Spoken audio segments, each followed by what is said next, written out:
Hello students. आज हमारा 7वां पद है तुलसीदास जी का और हमने बाकी के 6 पद कंप्लीट कर लिए हैं। और आई होप आप सभी बहुत अच्छे होंगे और अच्छे से पढ़ाई कर रहे होंगे। तो चलिए हम अपना 7वां पद देख लेते हैं फटाफट से तुलसीदास जी का। जैसे कि हम जानते हैं कि 14 पद हैं टोटल और आज हमारा 7वां पद है। तो चलिए देखते हैं।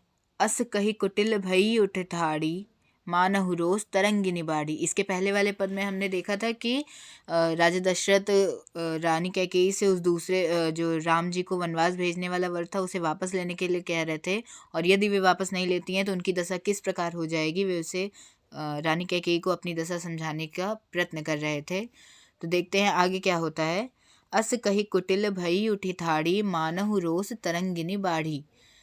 ऐसा कहकर कुटिल कैकेयी उठ खड़ी हुई, मानो मानहु रोष तरंगिनी बाड़ी। कैसा कहकर, ये हमने पहला देखा था कैसा कहकर कि उन्होंने कहा था कि कौशल्या ने उनके मन में ये कहीं ना कहीं बैठ गया था कि जो राम जी का राज्याभिषेक हो रहा है, उन्हें जो युवराज बनाया जा रहा है वो कहीं ना कहीं कौशल्या जी के कहने पर हो रहा है।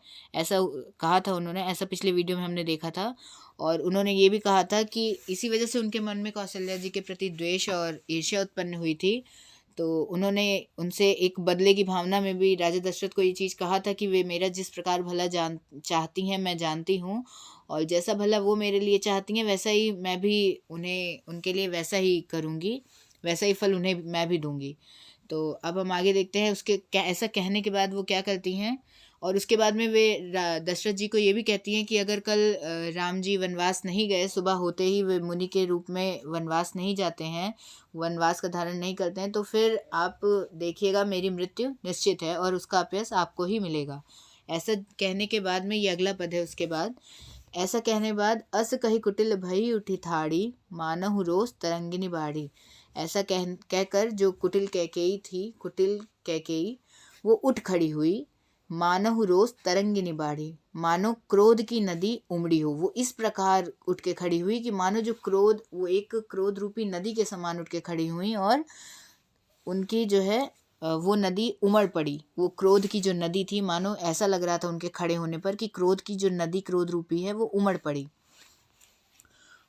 वह नदी पाप पहाड़ प्रगट भई सोई, भरी क्रोध जल जाई न जोई। वह नदी पाप रूपी पहाड़ से प्रकट हुई और क्रोध रूपी जल से भरी हुई है। भरी क्रोध जल जाई न जोई।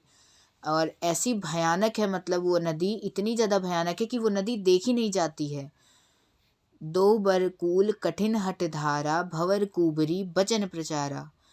जो दोनों वरदान थे वो उस नदी के दो किनारे हैं। वो जो क्रोध रूपी नदी जो कैकेयी को माना जा रहा है, उसके जो दोनों वरदान हैं, एक इस पार है और एक उस पार है। वो नदी के दोनों किनारे है।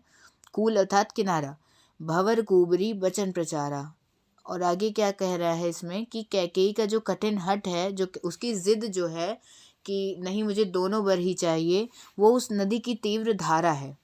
भवर कुबरी बचन प्रचारा, और कुबरी अर्थात जो मंथरा थी, उसके वचनों की प्रेरणा ही भवर है। मतलब उसने जिस प्रकार कैकेयी को भड़काया था, जिस प्रकार उनके मन में ये बातें भरी थी, वही वो बातें, वो जो प्रेरणा थी वही उस नदी की भवर थी, उस क्रोध रूपी नदी की भवर थी। ढाहत भूप रूप तरुमूला, चली विपति बारिधि अनुकूला। आगे क्या है, राजा दशरथ रूपी जो वृक्ष है, अब यहाँ राजा दशरथ को एक वृक्ष के रूप में माना जा रहा है। राजा दशरथ रूपी वृक्ष को जड़ मूल से ढहाती हुई, वो जो नदी है क्रोध रूपी कैकेयी, जो क्रोध रूपी नदी है, वो राजा दशरथ रूपी वृक्ष को जड़ मूल से ढहाती हुई चली विपत्ति बारिधि अनुकूला। वो उस वृक्ष को, वृक्ष किसे कहा जा रहा है, दशरथ को कहा जा रहा है। और क्रोध रूपी नदी कौन है, कैकेयी है। तो जो क्रोध रूपी नदी कैकेयी को माना गया है, वो इस वृक्ष रूपी दशरथ को बहाती हुई, ढहाती हुई विपत्ति रूपी समुद्र की ओर लेके चली जा रही है। अर्थात इसका कहने का क्या मतलब है यहाँ रानी कैकेयी क्रोध से भरी हुई हैं, तो उन्हें एक नदी के रूप में मान लिया गया। और जो जड़ रूपी वृक्ष माना गया है राजा दशरथ को, जो उन्हें मनाने का प्रयत्न कर रहे हैं, लेकिन फिर भी रानी कैकेयी का क्रोध शांत नहीं हो रहा है उनकी जिद के कारण। तो उनकी उस जिद रूपी जो ये नदी है, वो राजा दशरथ को अपनी जिद के आड़ में बहाती लेके समुद्र की ओर चली जा रही है। और समुद्र क्या है, समुद्र एक उसकी उस विपत्ति को माना गया है। आगे क्या है लखी नरेश बात फुरी साची, तिय मिस मीच शीस पर नाची।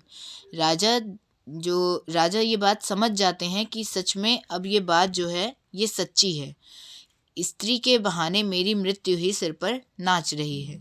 अर्थात लखी नरेश बात फुरी साची, राजा दशरथ समझ जाते हैं कि ये बात सत्य है कि अब मेरी मृत्यु निश्चित है, और तिय मीचु शीस पर नाची, और जो मेरी मृत्यु है वो इस स्त्री के रूप में मेरे सर पर नाच रही है, मंडरा रही है। गही पद विनय कीन बैठारी, जन दिन कर कुल होसी कुठारी। आगे क्या लिखा हुआ है? आगे लिखा है कि चरण पकड़कर जो राजा दशरथ हैं वो उसे रानी कैकेयी को बिठाकर उनके चरण पकड़कर उनसे विनती करते हैं कि जन दिनकर कुल होसी कुठारी, तू बस सूर्यकाल के लिए, ये सूर्य कुल के लिए, उनका कुल कौन सा था? सूर्य कुल था राजा दशरथ का। तो वो कहते हैं तू सूर्य कुल के लिए कुल्हाड़ी मत बन, तू कुल्हाड़ी का काम मत कर, हे कैकेयी मेरी बात मान जा।